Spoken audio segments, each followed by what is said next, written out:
Welcome sa Dries TV. Kung interesado ka sa ganitong news, huwag kalimutang isubscribe ang ating YouTube channel. Maraming salamat! Welcome po ulit sa ating panibagong update tungkol sa Kim Pao. Ihahatid ko po sa inyo ang pinakabago at pinaka-latest na mga kaganapan tungkol sa kanila.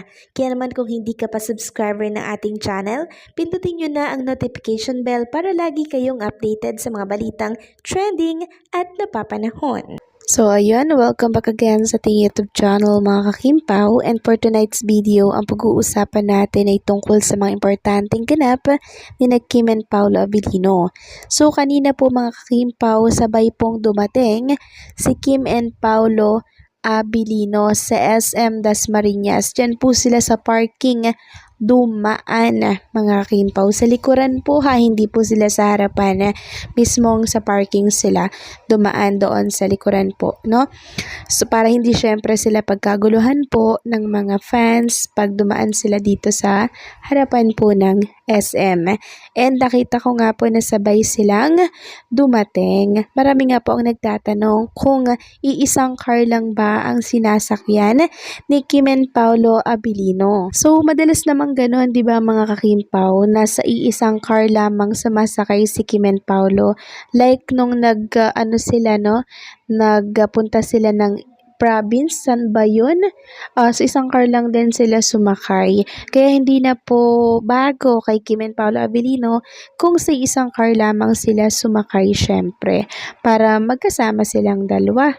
And mas maganda yung nakakapag-rehearse sila together habang nasa biyahe po sila. Samantalang pag-usapan naman natin yung ganap po kanina dyan sa SM Dasmariñas. Hindi pa rin talaga ako makamove on mga kakimpaw sa ginawa po ni Paolo Abilino na pagpapapikit kay Chinita Princess. Tapos nilapit po yung kanyang mukha, yung kanyang labi, 'di ba? Kaya pag open ng eyes ni Chinita Princess, nagulantang siya, napasigaw po ng bonggang-bongga. Kaya naman yung mga fans po na nakapalibot sa kanya, grabe po yung hiyawan mga kakimpaw.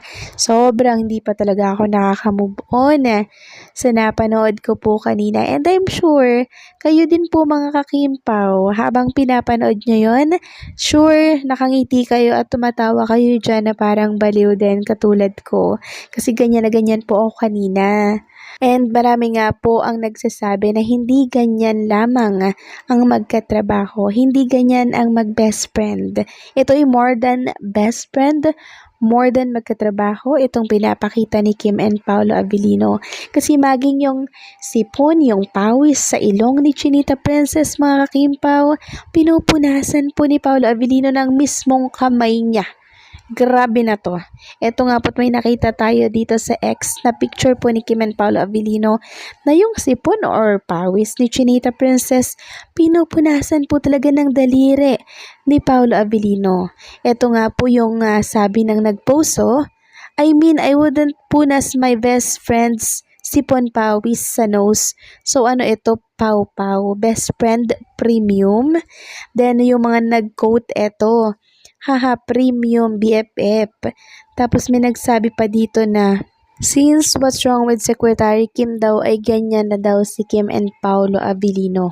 So, ibig sabihin lang nito mga kakimpaw na matagal na talagang magkarelasyon si Kim and Paolo, kasi hindi na tayo bago sa nakikita po natin, hindi na tayo bago sa pinapakita po ni Paolo kay Chinita Princess. Ibig sabihin, ilang taon na pala yung relasyon ni Chinita Princess and Paolo. Kasi alam nyo mga kakimpaw, kahit best friend ko ang isang lalaki, hindi ko yan pupunasan ng sipon or ng pawis.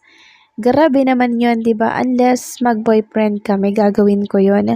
Pero pag magka-work, mag-best friend, hindi ko yan gagawin mga kakimpaw. Kaya itong ginagawa ni Paolo Abilino, isang pruweba na po ito na silang dalawa ni Chinita Princess ay magkarelasyon na po.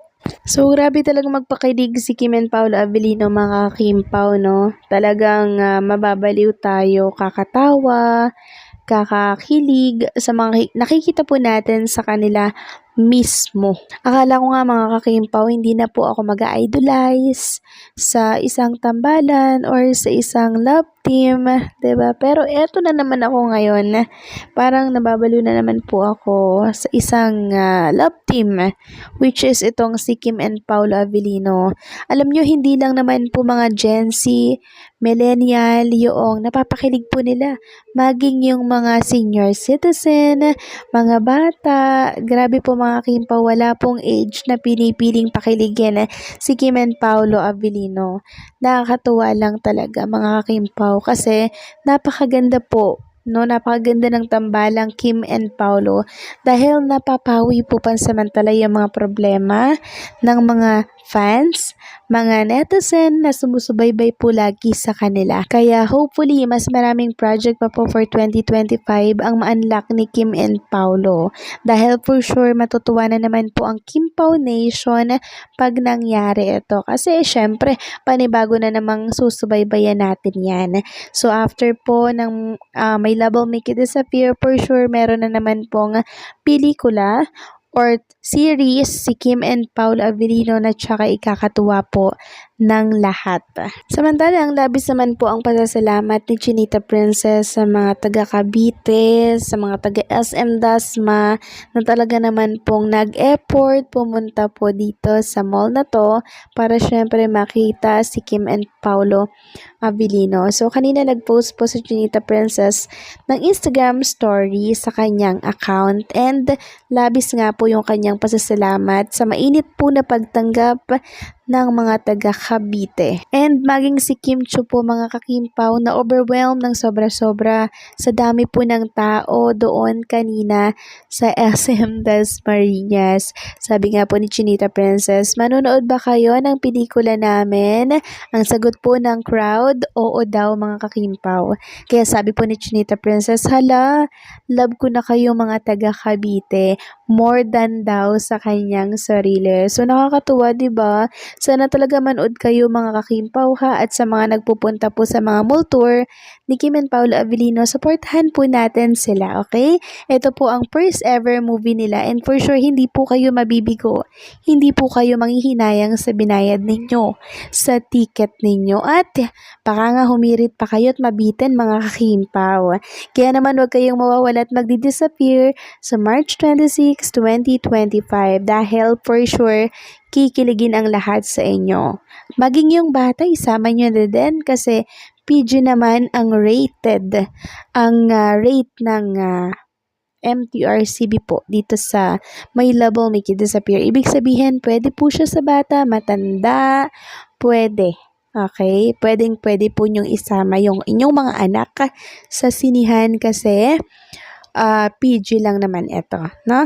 Pwede po sa bata, matanda, or kahit anong edad. Okay?